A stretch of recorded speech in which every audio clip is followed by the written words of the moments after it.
एक बार की बात है कि एक ब्राह्मण बाजार से होकर जा रहा था। वो बोला, हे भगवान, मैं तुझसे प्रार्थना करता हूँ कि तू मुझे 100 रुपये दे दे, तो मैं उनमें से 10 रुपये तेरे नाम के गरीबों को दे दूंगा। क्योंकि उसके पास तो अपने अगले खाने के लिए भी पैसे नहीं थे। भगवान को उस पर दया आ गई और उन्होंने उसकी प्रार्थना सुन ली। ब्राह्मण को तुरंत ही किसी से दक्षिणा के रूप में 100 रुपये मिल गए, जिसमें से 10 रुपये उसने अपने दूसरे हाथ में रुमाल में बांध कर रख लिए, ताकि जैसे ही उसको कोई गरीब आदमी मिले तो वो रुपये उसे दे सके। तभी उसके सामने एक अंधा आदमी भीख मांगता हुआ आया, तो जैसा कि उसने अपनी प्रार्थना में कहा था, उसने उसको 10 रुपये दान में दे दिए। उस अंधे को विश्वास ही नहीं हुआ, सो उसने पूछा, आपने मुझे ये रुपये क्यों दिए? ब्राह्मण बोला, भगवान ने मुझे अभी अभी 100 रुपये इस शर्त पर भेजे हैं कि मैं उनमें से 10 रुपये उसके नाम पर किसी गरीब आदमी को दे दूं। अंधा बोला, भगवान आपको सुखी रखे, मेहरबानी करके मुझे अपना सारा रुपया दिखाइए। मैंने अपनी सारी जिंदगी में 100 रुपये कभी एक साथ नहीं देखे, मुझे उन्हें कम से कम महसूस तो करने दीजिए। ब्राह्मण को इसमें उसकी कोई चालाकी नहीं लगी। उसने अपना रुमाल उस भिखारी के हाथ में रख दिया। बेवकूफ़ आदमी, वो कुछ ज़रा ज़्यादा ही सीधा रहा होगा। रुपयों का रुमाल लेते ही भिखारी कहने लगा कि वो उसका ही रुपया है। ब्राह्मण उसके ऊपर चिल्लाया और उससे अपना रुमाल छीन लिया, तो भिखारी ने ज़ोर ज़ोर से शोर मचाना शुरू कर दिया, बचाओ बचाओ, ये आदमी चोर है, यह मेरा सब कुछ छीनना चाहता है। ए लोगों, इसको पकड़ लो, अब इससे और लड़ने की ताकत मेरे अंदर नहीं है। आसपास चलते लोग चिल्लाए, क्या बात है, क्या किया है इसने? भिखारी बोला, यह मेरे रुपए छीनना चाहता है। देखो, इसके हाथ में मेरे सारे रुपए हैं, 90 रुपए। चाहो तो गिन लो, मैं सच बोल रहा हूँ। लोगों ने ब्राह्मण को पकड़ लिया और उसके रुमाल के रुपए गिने तो वे वाकई 90 रुपए थे। उन्होंने भिखारी का विश्वास कर लिया और उसका रुपया उसको वापस कर दिया। ब्राह्मण ने इसका बहुत विरोध किया, पर सब बेकार, लोग उसका विश्वास ही नहीं कर रहे थे। उसने उनको अपनी कहानी भी सुनाई, पर वो भी उनकी कुछ समझ में नहीं आई कि ऐसा कैसे हो सकता था। सो वो अपने घर की तरफ जितनी जल्दी हो सकता था चला गया। जब वो घर पहुंचा तो उसने यह किस्सा अपनी पत्नी को बताया, तो उसकी पत्नी ने कहा, तुम भी कितने बेवकूफ़ थे कि तुमने उस भिखारी को अपने रुपए दिखा दिए। तुमको अभी भी इस अंधे भिखारी की चाल समझ में नहीं आई और तुम यहाँ लौट कर चले आए। जाओ और जाकर उसका पीछा करो और देखो कि वो ये रुपए कहाँ रखता है। ब्राह्मण तुरंत ही बाजार वापस गया। वहाँ उसको वो अंधा भिखारी मिल गया। वो धीरे धीरे एक मंदिर की तरफ जा रहा था। मंदिर के अंदर पहुंचकर वो वहाँ एक जगह पर बैठ गया। कुछ देर बाद उसने चारों तरफ देखकर कहा, यहाँ तो कोई नहीं है। फिर भी यह यकीन करने के लिए कि वहाँ कोई नहीं था, उसने अपनी लकड़ी को अपने चारों तरफ मारा और फिर बोला, हाँ, यहाँ कोई नहीं है, यह जगह सुरक्षित है। फिर वो मंदिर के एक कोने में गया। वहाँ पहुंचकर उसने फर्श से थोड़ी सी मिट्टी हटाई और ब्राह्मण से लिए हुए 100 रुपये नीचे रखे एक मिट्टी के बर्तन में रख दिए, जो उसने वहाँ छिपा रखा था।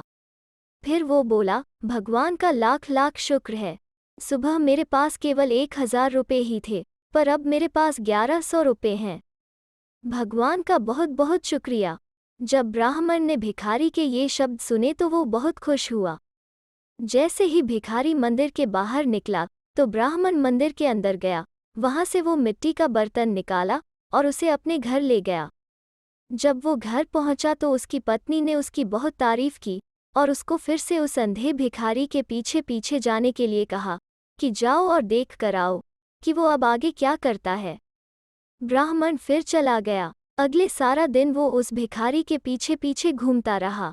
उस दिन भी शाम को उसने अपने आप को एक मंदिर में पाया। वो भिखारी उस दिन की तरह से आज भी कुछ रुपए जो उसने उस दिन कमाए थे वहाँ जमा करने गया था। जब उस अंधे आदमी को उसके रुपयों वाला मिट्टी का बर्तन धरती में गड़ा नहीं मिला तो वो बहुत दुखी हुआ। वो बेचारा अपना चेहरा और छाती पीट पीट कर रोने लगा। इस सब से उसने इतना शोर मचाया कि उस मंदिर का पुजारी उसको देखने पहुंचा कि यह कौन है और क्यों रो रहा है। इत्तफाक से पुजारी भी अंधा था और बहुत चालाक था। पुजारी ने भिखारी से पूछा, यहाँ तुम यह क्या कर रहे हो? सबको परेशान कर रहे हो और मंदिर की जमीन भी खराब कर रहे हो। चले जाओ यहाँ से, तुम हमारे और हमारे मंदिर के ऊपर पाप चढ़ाने वाले हो। यहाँ से तुम तुरंत चले जाओ, वरना मैं अभी लोगों को बुला लूँगा। भिखारी बोला, पुजारी जी, मेरे पास जो कुछ भी था मेरा वो सब चोर लूट कर ले गए हैं। यहाँ कोई चोर आया और वो मेरा सारा रुपया निकाल कर ले गया। मैं क्या करूं?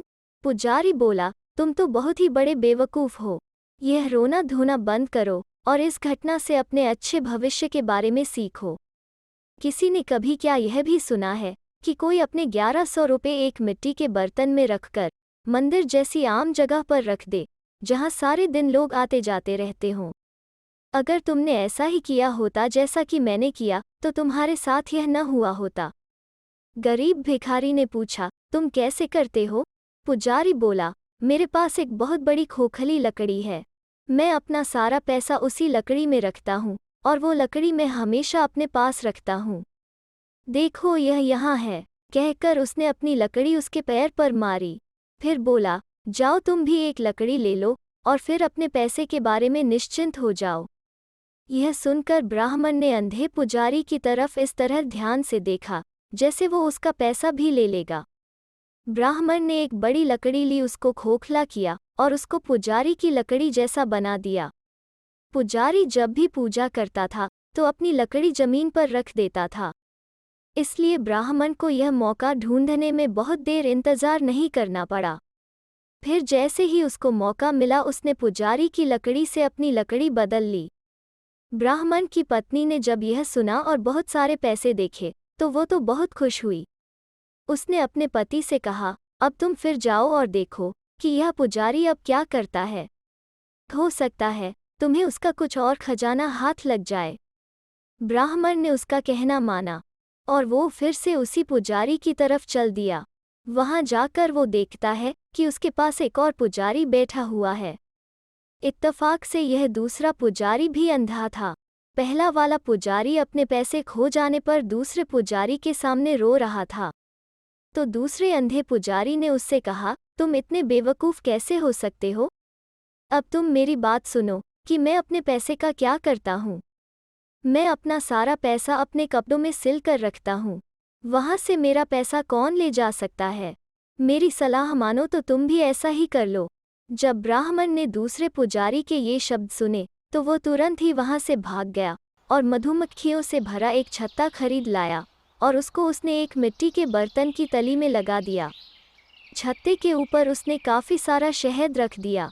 फिर उसने एक शहद बेचने वाले का वेश बनाया और दूसरे पुजारी को वो मिट्टी का शहद भरा बर्तन देने के लिए उसके घर की तरफ चल दिया। उसके घर जाकर उसने उसको वो बर्तन भेंट में दे दिया। पुजारी शहद से भरा बर्तन पाकर बहुत खुश हुआ। उसने उसको आशीर्वाद दिया। बर्तन देकर ब्राह्मण चला आया, पर वो अपने घर नहीं गया। वो उसके घर से थोड़ी दूर जाकर इंतजार करने लगा कि कब वो अपना शहद खत्म करता है। उस अंधे पुजारी ने शहद निकालने के लिए बर्तन में हाथ डाला ताकि वो उसको बड़े बर्तन में से निकालकर छोटे छोटे बर्तनों में रख दे। उसने शहद से एक दो छोटे बर्तन भरे ही थे कि अब उसका हाथ शहद की बजाय मधुमक्खियों के छत्ते से जा लगा। मधुमक्खियों को उसका यह बुरा व्यवहार बिल्कुल भी अच्छा नहीं लगा। वे बर्तन में से बाहर उड़ीं और उसको चारों तरफ से काटने लगीं। वो अपना शरीर पीटता पीटता घर के बाहर की तरफ भागा, पर मधुमक्खियां भी अपने इरादे की पक्की थीं। वे भी उसको छोड़ नहीं रही थीं। ऐसे समय में कोई उसकी सहायता भी नहीं कर पा रहा था। सो उस अंधे पुजारी को अपने कपड़े उतार कर एक तरफ को फेंकने ही पड़े और घर के अंदर जाना पड़ा। मधुमक्खियां भी उसके पीछे पीछे भागीं। इस बीच ब्राह्मण ने पुजारी के कपड़े उठाए और अपने घर भाग गया। उसकी पत्नी उसको देखकर बहुत खुश हुई। वो बोली, हम लोग तो अब बहुत अमीर हो गए, अब हमें अपनी बाकी जिंदगी के लिए कुछ नहीं चाहिए। जैसे ही पुजारी को मधुमक्खियों के काटने से थोड़ा सा होश आया तो उसने देखा कि उसके तो कपड़े ही गायब हैं। यह देखकर उसको बहुत परेशानी हुई। वो तुरंत ही पहले वाले अंधे पुजारी के पास गया और उससे अपना सारा हाल कहा। दोनों ने आपस में मिलकर कुछ सलाह की। वे दोनों मिलकर अंधे भिखारी के पास गए और उसे जाकर अपनी अपनी कहानियां बताईं। तीनों ने मिलकर विचार बनाया कि राजा के पास चला जाए और उससे प्रार्थना की जाए कि वो इस चोर की ठीक से खोज करे। राजा ने उन तीनों की बात ठीक से सुनी और उन तीनों की कहानियों में रुचि लेने लगा। वो खुद भी यह जानने की कोशिश में लग गया कि ऐसा कौन सा आदमी था जिसने इन 3 होशियार और चतुर लोगों को धोखा दिया। उसने सारे शहर में ढिंढोरा पिटवा दिया कि जिसने भी यह सब किया है आकर स्वीकार करे तो राजा उसको माफ भी कर देगा और साथ में उसको अच्छा इनाम भी देगा। यह सुनकर ब्राह्मण राजा के पास गया और उसको सारी कहानी सुनाई। राजा बोला, पर यह तो बताओ कि यह सब तुमने अकेले ने किया या फिर किसी और ने भी तुमको इस बारे में सलाह दी? ब्राह्मण बोला, मेरी पत्नी ने यह सब करने के लिए मुझे उकसाया हुजूर, और मैंने यह सब किया। राजा बोला, बहुत अच्छे। उसने उसको बहुत सारी भेंटें दी और फिर उसको वहां से भेज दिया। तो दोस्तों, कैसी लगी आज की लोककथा? अगर अच्छी लगी तो लाइक और शेयर करें और चैनल को सब्सक्राइब करना ना भूलें। फिर मिलते हैं एक नई लोककथा पर।